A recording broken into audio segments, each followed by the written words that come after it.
Hi, welcome back to this session. Welcome back to this channel. This is Unacademy Future Doctors, and I'm Dr. Shivangi Shukla, your educator for biochemistry here.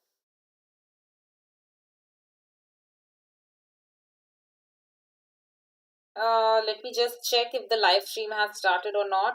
Just give me a second to check if the live stream is running proper.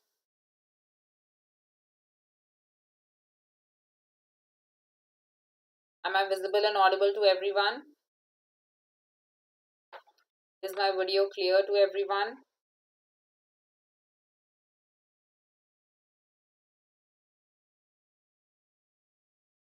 Okay, great. So, we have this session, that is the clinical applications part. We have been discussing translation and fidelity and the genetic code. Okay, so now what is left in that is the translation proper, all the three steps of translation. Okay, that is what we shall be discussing right now here in this session.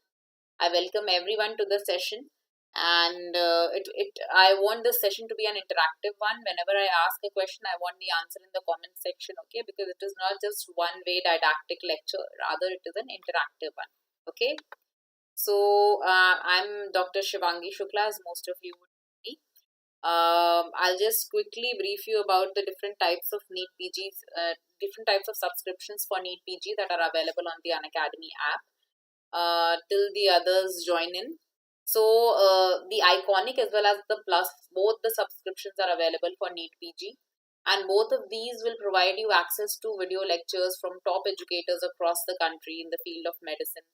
Not just their video lectures, but also live quizzes, tests, all India level combats, their printed PDF notes, and question banks containing more than 25,000 questions, which are regularly updated. So all these things are for your benefit, okay? And the iconic subscription will in addition give you resources from Prep Ladder as well. And all these things you get to access on any device of your choice, not just live but recorded as well, on at any time on any device of your choice, be it your phone, your laptop, your tablet, whatever you may, even your PC, in the comfort of your homes, okay? Or even while going about, so that you don't waste time in transit. So it is very, very good, of a lot of utility. And do not forget to put in the educator code, that is DRSHUKLA, Dr. Shukla, okay? Because that code is going to fetch you an additional 10% discount. Okay, this code is going to fetch you an additional 10% discount on either of the two subscriptions, Plus as well as Iconic. Also, one very important announcement, that Unacademy has come up with a rapid revision batch for this year's NEET PG 2022, that is in May. You have almost 1.5 months left for that, and almost 2 months, you have almost 2 months left for that, and in those 2 months there will be more than 40 educators who will be honing your skills, will be helping you revise all the 19 subjects, okay, through grand tests, subject wise tests, and a lot of revision classes. Okay, so do consider this if you're serious for this year's preparation, this year's examination. All right. So for translation, we have already seen what is the meaning of translation. Translation means translating or interconverting the language or the message contained in the mRNA into the language of the amino acids, that is protein. Okay, so the genetic translation is, it is just like similar to the English translation. What is English translation? It is converting one language to the other, so that ensuring that the meaning remains the same. Similarly, here in translation, it converts the message in the mRNA to the message in the amino acids, ensuring that the genetic code or the features that are contained, the code that is contained, is expressed as such. Okay, now tRNA plays the translator or the mediator or the adapter molecule. Okay, the hero here is what? It is the charging enzyme, that is amino acyl tRNA synthetase enzyme. What is this enzyme? This is the hero enzyme. This enzyme ensures that for each tRNA there is a unique for each tRNA, for each amino acid, there's a unique tRNA and there is a unique amino acyl tRNA synthetase enzyme. Very, very important. Okay, understood this?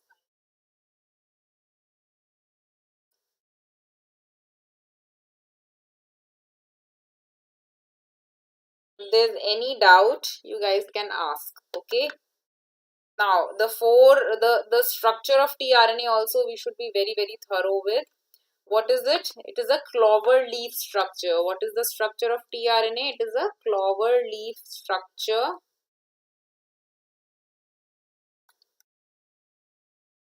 It has 4 arms. And what are the functions of these 4 arms? Let us quickly revise. First of all, it is anti-parallel to the mRNA. So, while the mRNA is read from the 5' to the 3' direction, tRNA is read from the 3' to the 5' direction. Okay. Now, what are the different sites? First of all, there is the acceptor arm. The acceptor arm is for the amino acid, the particular amino acid with which this tRNA will be charged. And this charging will occur through which enzyme? Amino acyl tRNA synthetase requiring ATP. So this is the particular amino acyl tRNA synthetase that is dedicated for this amino acid and for this tRNA. Unique. Okay, now the amino acid attaches at the 3' end or at the CCA terminal. Okay, so these 3 nucleotides are, the end nucleotides are CCA. Okay, then there is the D arm or the dihydrouracil arm. This dihydrouracil arm will, what will this do? What is the function of this dihydrouracil arm? It recognizes the amino acyl tRNA, the D arm will recognize the amino acyl tRNA synthetase. Okay. Once the D arm will recognize the amino acyl tRNA synthetase enzyme, the particular one, the one which is dedicated to this tRNA and to that amino acid, then this amino acyl tRNA synthetase will get the green signal to attach the amino acid that is associated with it to the tRNA, that is to charge the tRNA with the amino acid. So the recognition of this amino acyl tRNA synthetase and confirmation that this one is specially dedicated for this tRNA is done by the D arm. Okay, then what is the T-Cyc arm? The T-Cyc arm is used to associate tRNA, attach the tRNA with the ribosome. Now you will get to see this one in the process of translation. And what is the anticodon arm? Anticodon arm contains how many nucleotides? 7 nucleotides. And what is the arrangement of the nucleotides? It is variable base, modified purine, then XYZ is the anticodon region that is complementary to the mRNA codon, triplet codon, then pyrimidine and then pyrimidine. Okay, so variable base, modified purine, XYZ that is anticodon, and then pyrimidine. Understood? So this is the sequence of the anticodon region. Now can you see how the anticodon region is complementary to the codon, the triplet codon? And the mRNA is read from the 5' to the 3' direction, whereas the anticodon region, the tRNA is read from the 3' to the 5' region. Understood this? All these things are very, very important, extremely important. So you got the function of all the arms. Okay. Understood?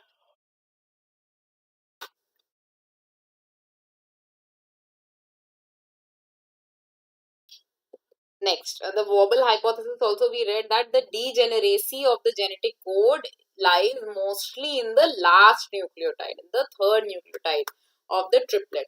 Okay, so what happens is, while there is just one tRNA for every amino acid and one amino acid tRNA synthetase for every amino acid, so even though one amino acid can be coded for by more than one codons, but the anti-codon on the tRNA is complementary to just one of them because it is unique.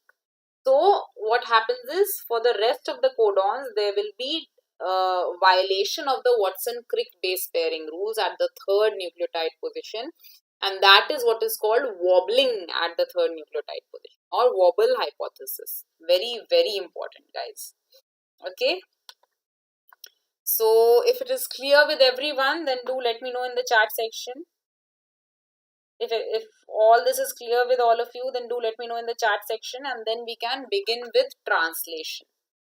Okay, so there are 3 steps of translation, just like DNA replication and transcription of DNA into mRNA. Similarly, there are 3 steps of translation, and these 3 are initiation, elongation, and termination. Very easy to remember. Now, transcription and translation are compartmentalized. What is the meaning of this? Right at the beginning of our reading, when we had started this course in biochemistry, we had read about compartmentalization. What is compartmentalization? It means that different reactions are occurring simultaneously in different cellular compartments. Okay, so what happens is, here transcription and translation are compartmentalized. That means simultaneously transcription and translation are occurring. Okay, all right.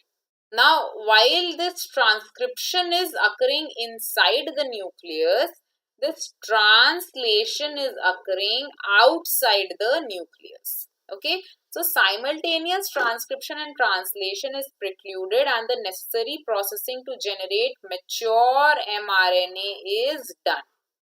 That means, what happens? Suppose if transcription and translation both were occurring in the same compartment. Suppose transcription and translation both were occurring together in the nucleus. Then what would happen?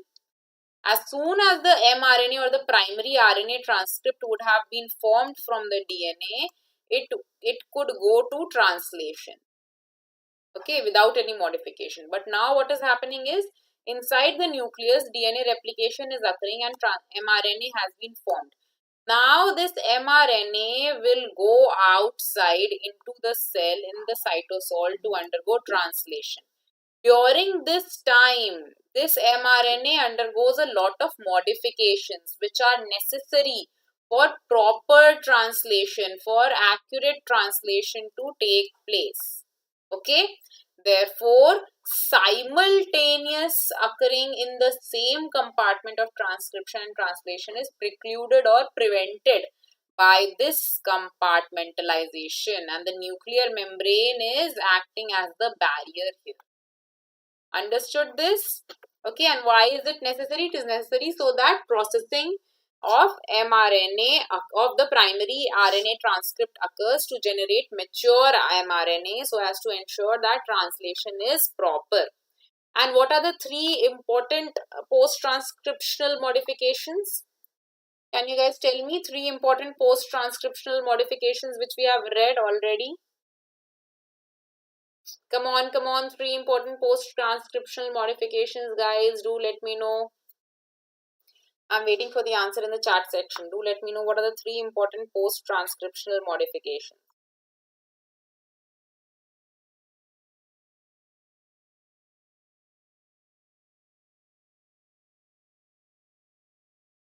Let me know, everyone. Let me know what are the 3 important post-transcriptional modifications. Have you heard of it? Let me just remind you of that. It is, have you heard of this? Splicing. Splicing is what? Removing introns or intervening segments from exons. Okay, this is splicing. And what are the other 2? Capping, that is addition of methyl guanosine cap.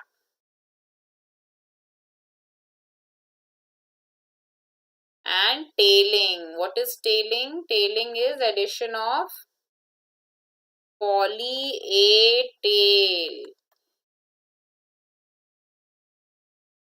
Isn't it? Understood this or not? Okay, so these are the three important post-transcriptional modifications: splicing, capping and tailing. Okay, very, very important, guys, extremely important. Now, where is this methyl group coming from?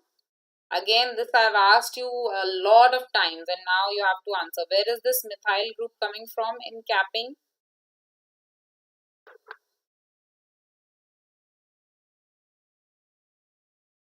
Tell me, where is this methyl group coming from?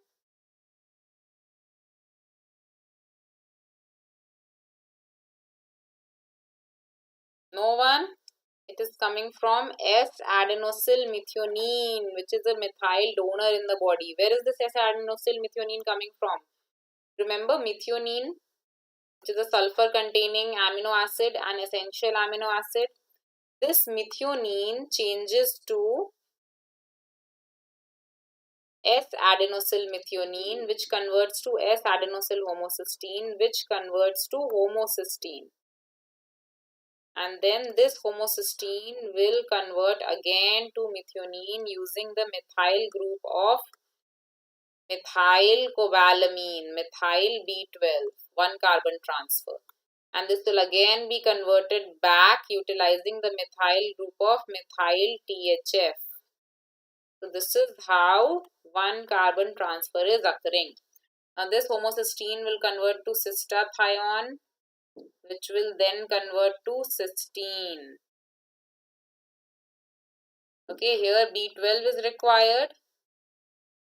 And here what is required is B6, vitamin B6, pyridoxine.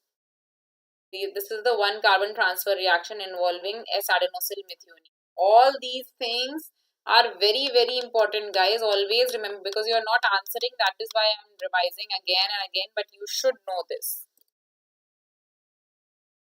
Okay, so what are the steps of initiation of transcription? Let us quickly revise what are the steps of initiation of transcription. The first one is dissociation of the ribosome into 40S and 60S subunits.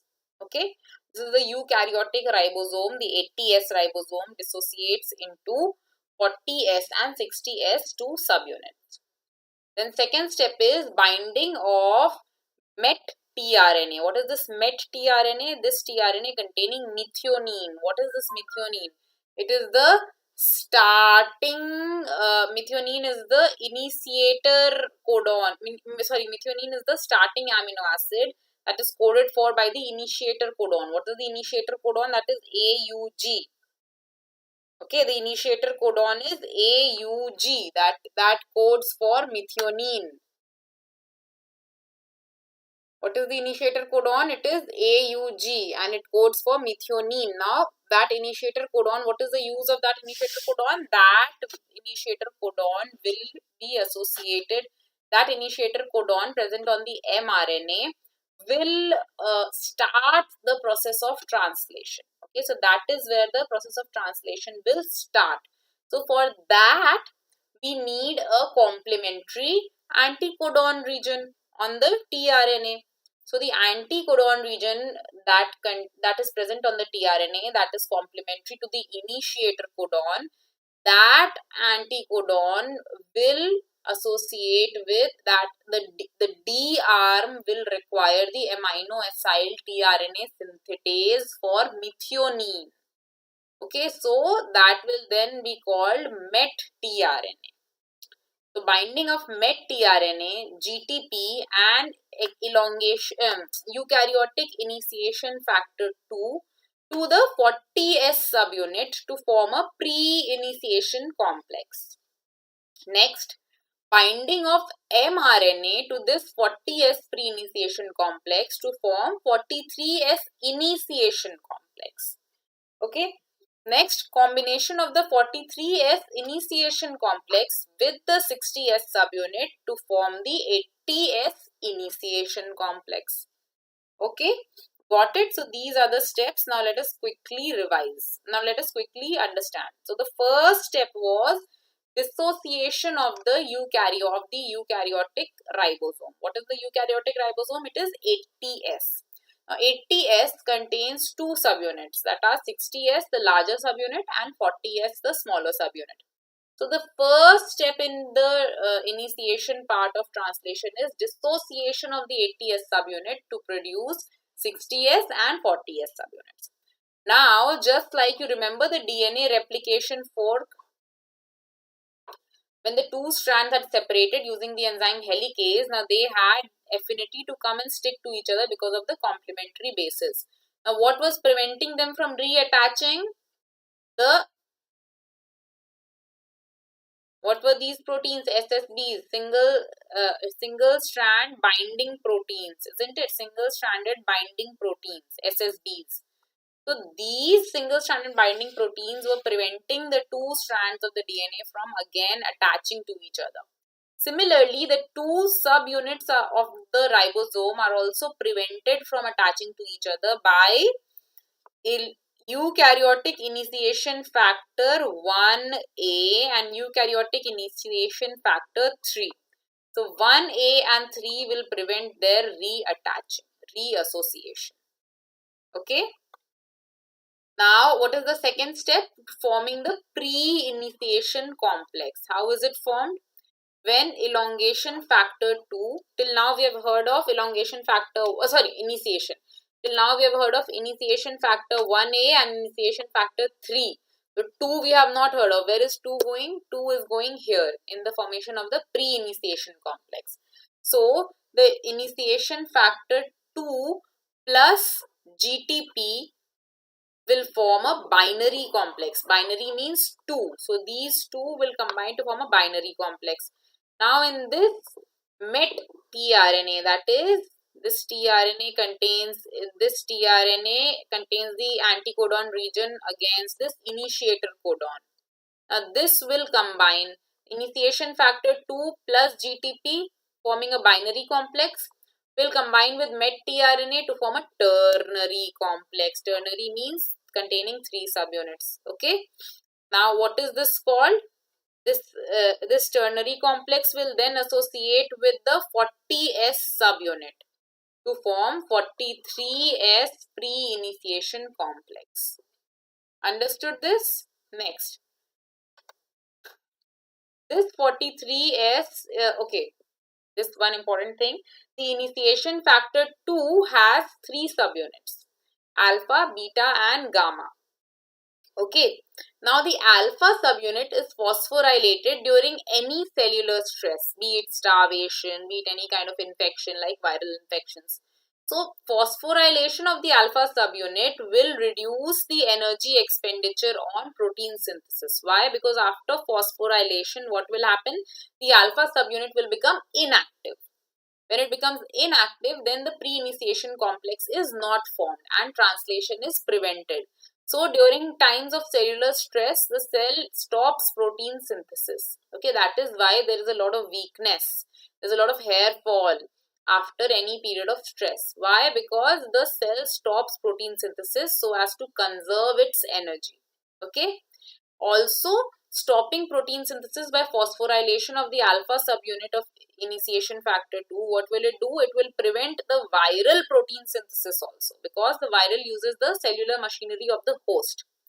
Okay, so this is a very, very interesting protective mechanism of the body. Okay, right?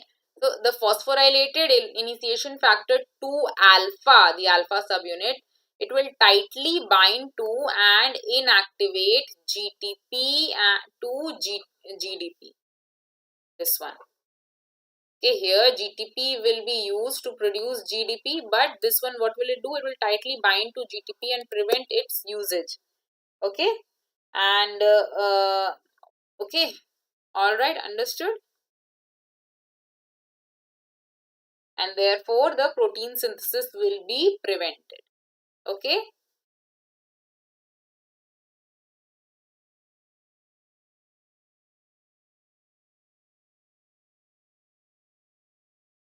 Next, This 43S initiation complex, which was formed by attachment of the ternary complex to the 40S subunit, this one will now read the mRNA. How? But now you have already seen the post-transcriptional modifications in the mRNA. First splicing has occurred, then capping at the 5' end by methyl guanosyl triphosphate cap. Methyl guanosyl triphosphate cap. This methyl group has come from S-adenosyl methionine. Okay, this is the cap at the 5' end. Okay. Now, there is this cap binding complex, that is initiation factor 4F. So, we have heard of initiation factor 1A, we have heard of initiation factor 3 that were attaching to the 40S to prevent the 40S and 60S from again reassociating. Okay. Then we heard of initiation factor 2, alpha, beta, gamma. Okay. Remember this one. Then we have heard of initiation factor 4F.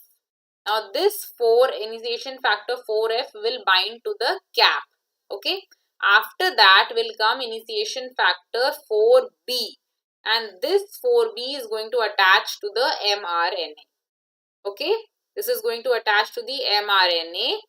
And now what will happen? The 43S pre-initiation complex will then attach to this. Now what is going to form? It is going to form 43S initiation complex. From pre-initiation complex, it has formed the initiation complex. Okay. Now what does the 43S initiation complex do after it has formed? It will move over, it will translocate from the 5' to the 3' end of the mRNA, and it will look for a suitable initiator codon. Okay, initiator codon is, what is the initiator codon? It is the AUG codon that is present nearest to the 5' end. Since it is moving from the 5' to the 3' direction, the first AUG that it comes across, it will assume that it is the initiator codon. Okay. And what is the exact determination? It determines by the Kozak consensus sequences surrounding this AUG. Now this is the AUG. If at the third and the first position upstream from AUG, it has purine group. Upstream means it is translocating from 5' to 3'. Upstream is opposite to this. That means if it finds AUG here, then the first position at the 5' towards the 5' end and the third position towards the 5' end. If both of these are purines, then this one is definitely the initiator codon. So this rule is called the Kozak consensus sequence. Okay, presence of purine at the third and the first position upstream from AUG.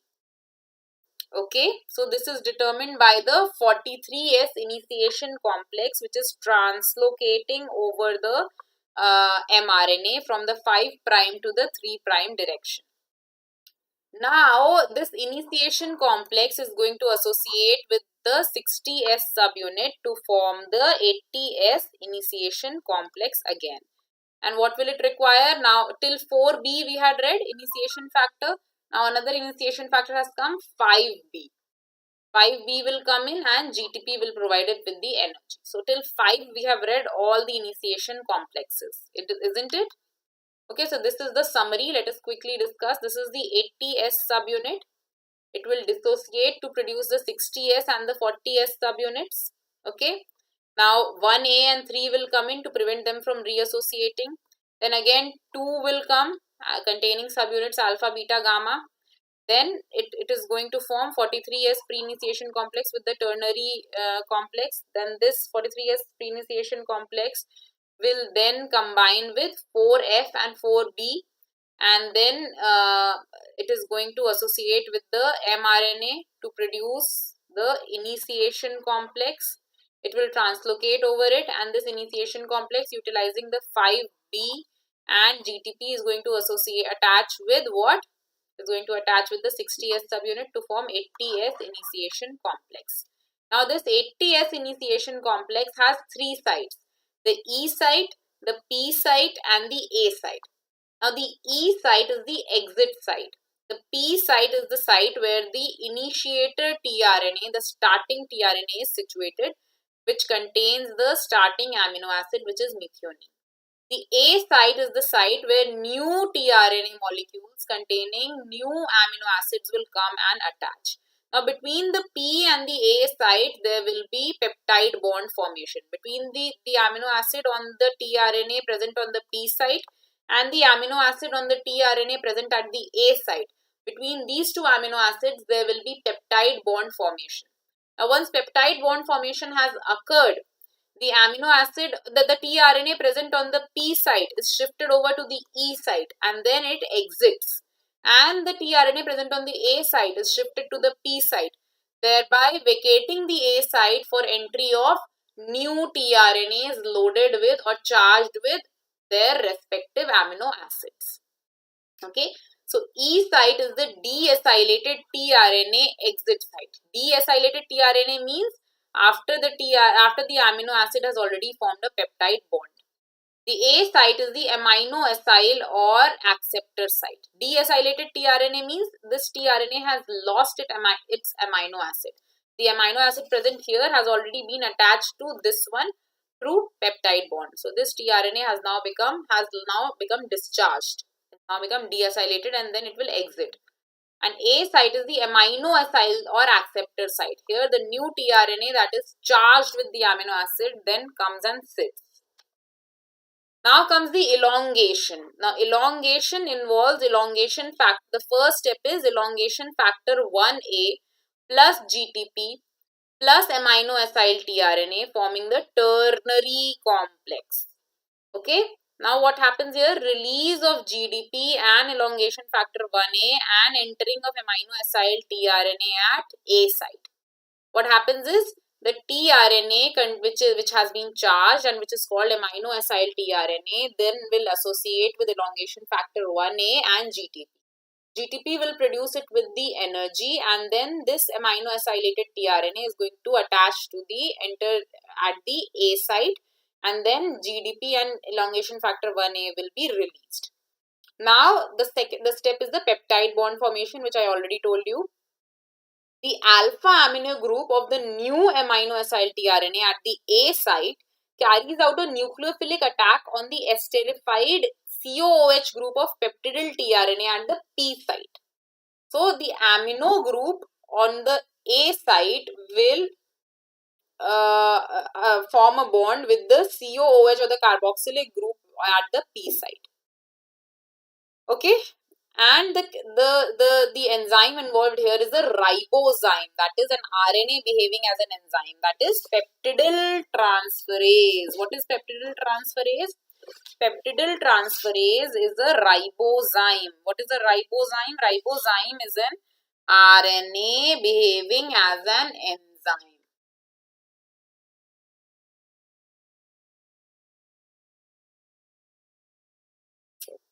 Understood this or not?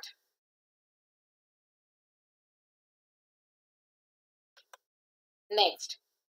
Okay, now what happens is now the deacylated tRNA is attached by its anticodon to the P site at one end. Okay, now this deacylated tRNA is attached by its anticodon to the P site at one end and by the CCA tail to the exit site. So this is the anticodon. It will be attached to the P site by its anticodon region and this is the CCA tail. It will be attached to the CCA tail at the CCA tail will move to the E site. Okay, like this. Now elongation factor 2 binds and displaces peptidyl tRNA from A site to P site.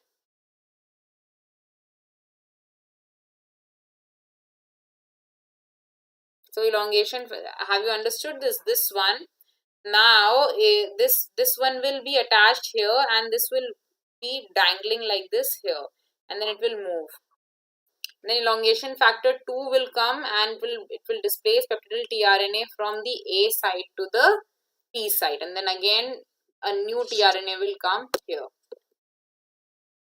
Understood this thing? It is very, very important. And what is termination? The last part. Once the stop, any of the three stop codons are encountered, that is UAA, UAG or UGA at the A site, then what happens? The releasing factor 1 is released. Okay, it comes in, and then the 80S, it will dissociate into 60S and 40S, and then and there the translation process will stop. Understood this? So this is all about translation. I hope you guys have understood it. You guys are following this. Okay, so now let us conclude this session here. We'll meet in the next session at after about 5 minutes. Okay, and that session is how to study biochemistry for entrances. Okay, I hope you guys have understood this part. You guys can revise it as many times as you want to. And if there's any doubt, you can ask me here. Otherwise, you can take your doubt and you can ask me there in the next session after 5 minutes, which will be starting.